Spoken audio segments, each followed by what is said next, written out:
Buenos días, buenas tardes, buenas noches, dependiendo la hora en que me estén escuchando. Reciban ustedes un respetuoso saludo. Yo soy el Chapapote. Mi canal se llama de la misma manera. Pues este 1 de julio se cumplieron 4 años de que el pueblo de México abarrotara las casillas para decidir quién sería el próximo presidente del país, otorgándole un triunfo inapelable con más de 30 millones de votos al licenciado Andrés Manuel López Obrador, quien desde el 1 de diciembre de 2018 se echara en hombros la responsabilidad y titánica tarea de iniciar un movimiento de transformación y regeneración de la nación. A 43 meses de haber iniciado su administración, el presidente goza de una aprobación de más del 60% por parte de la ciudadanía. Hay sexenios en que el ocaso comenzaba a llegar al presidente desde el tercer año.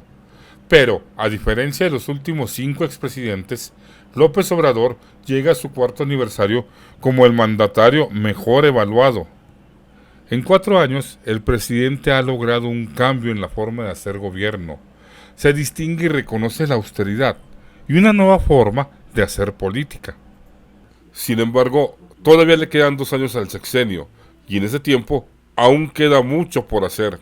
El presidente este 1 de julio se dio y nos dio el gusto de inaugurar la refinería de Dos Bocas, hecho con el cual, a decir del propio López Obrador, solo restarían 2 de los 100 compromisos a los que se comprometió al inicio de su gestión. Sobra decir que las críticas no se hicieron esperar, que si se inauguró sin estar terminada, que si costó más de lo previsto. Y no puede faltar en las críticas el expresidente y expanista Felipe Calderón, aquel que si buscáramos la definición de cinismo, su foto debería aparecer, debido a las decisiones y excesos que tomó durante su sexenio. Estas críticas, las cuales se acrecentaron hace unos días con los ataques al hijo menor del mandatario, porque saben que por más intentos que han hecho, no han podido hacer mella en cómo lo percibe el pueblo. Entonces lo atacan y golpean donde más le duele, ya que todos sus esfuerzos están dirigidos en tratar de crear en López Obrador la imagen de un dictador, de intransigente, de ser alguien que no está abierto al diálogo. Es por eso que cada semana buscan algo para tratar de golpearlo, o peor aún, lo inventan. Estos ataques con el tiempo solamente aumentarán y cada vez serán más despiadados, ya que al parecer todo lo que hace el actual gobierno para estas personas está mal. No están de acuerdo con nada, o será tal vez que la oposición y quienes le sirven lealmente solo están para criticar y no para dialogar y proponer, tratando de hacer un mejor país.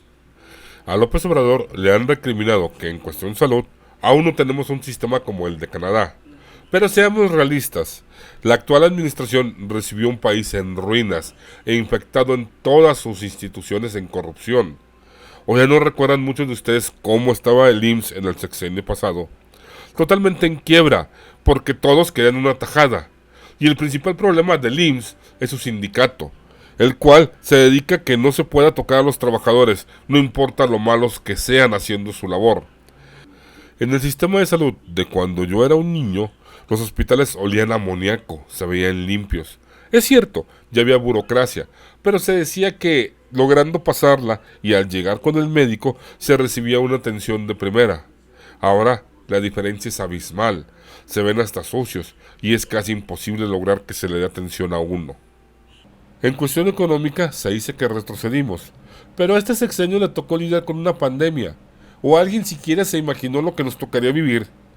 El retroceso en economía fue a nivel mundial, nos tocó a todos, y a diferencia de muchos, el presidente no se endeudó para hacerle frente, aunque muchos no pedían, exigían que se endeudara, no buscando el bienestar del país, solo el propio. Fuimos de los primeros países en empezar a gestionar la adquisición de las vacunas cuando éstas apenas estaban en desarrollo. Se vacunó a la población sin que la nación se endeudara un solo peso. Otro de los logros a destacar de López Obrador es el avance en cuanto a los programas de desarrollo sociales, con las cuales ha creado becas para estudiantes, pensiones para adultos mayores, ayudas para madres solteras, todo esto elevándolo a rango constitucional para que en un momento dado no se les pueda retirar, aunque hay muchos que no están en desacuerdo y dicen que por qué tienen que dárseles y mantener ninis o ancianos. Pero bueno, creo que cada quien su amargura. Otra de las promesas de campaña del mandatario fue el aumentar el salario mínimo, el cual es la cuantía mínima de remuneración que un empleador está obligado a pagar a sus asalariados por el trabajo que estos hayan efectuado durante un periodo determinado.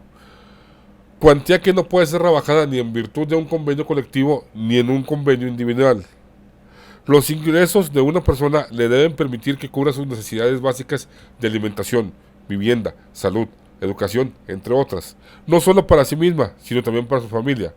Por lo que, en ese sentido, tal derecho está relacionado directamente con el goce y la satisfacción de diversos derechos humanos. Por lo que creo todos estamos de acuerdo que el salario mínimo en México no existe. Pero debemos reconocerle al presidente que en su administración los 3 primeros años aumentó 44%, lo cual no había ocurrido en los últimos 30 años. Es cierto, aún falta mucho, pero es un principio. Hay que tener en cuenta que 6 años es muy poco para arreglar el embrollo que era el país. En cuestión de seguridad, sí, es verdad que la violencia ha aumentado, pero también deberían de reconocerle que el país ya estaba sumido en esta desde que lo recibió. Hay zonas que la única opción que tienen sus pobladores es el crimen organizado. Y no es tanto por gusto, sino que no hay de otra.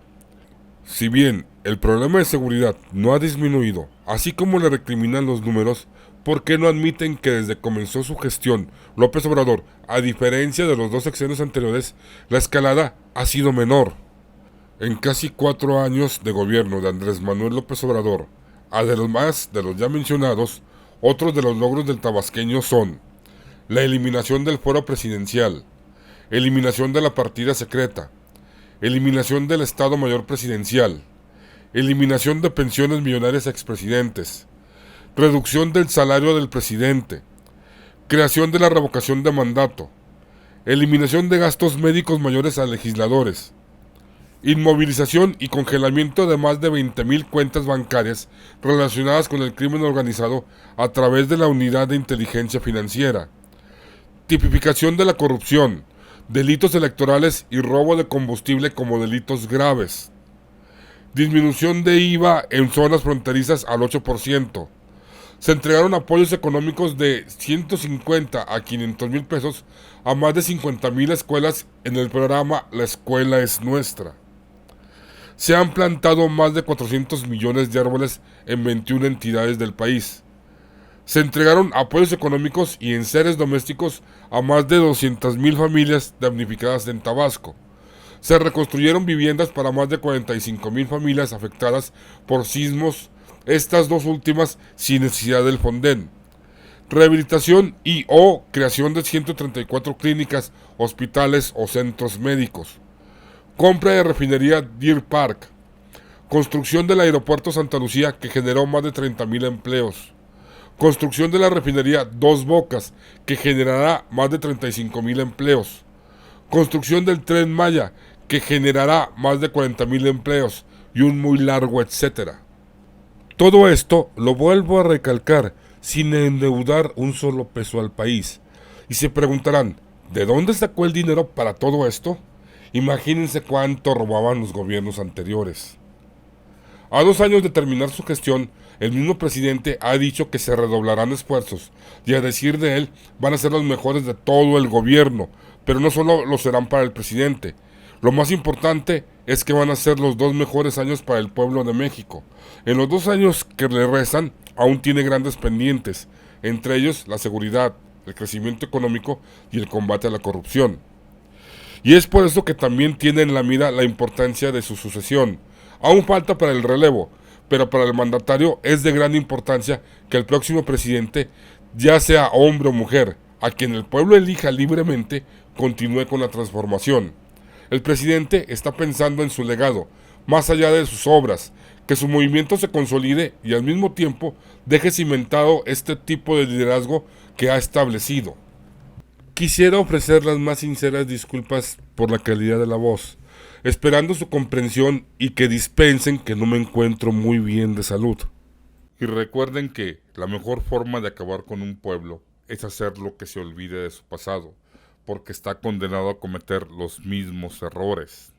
Si este trabajo es de su agrado, les ha servido o ayudado de alguna manera, regálenme un like y suscríbanse al canal, que esto nos ayuda a crecer. Yo fui el Chapapote. Mi canal se llama de la misma manera. Yo regresaré con más información, esperando contar con el favor de su atención. Amigas, amigos, están ustedes informados, dejando en claro que la mejor opinión es la suya.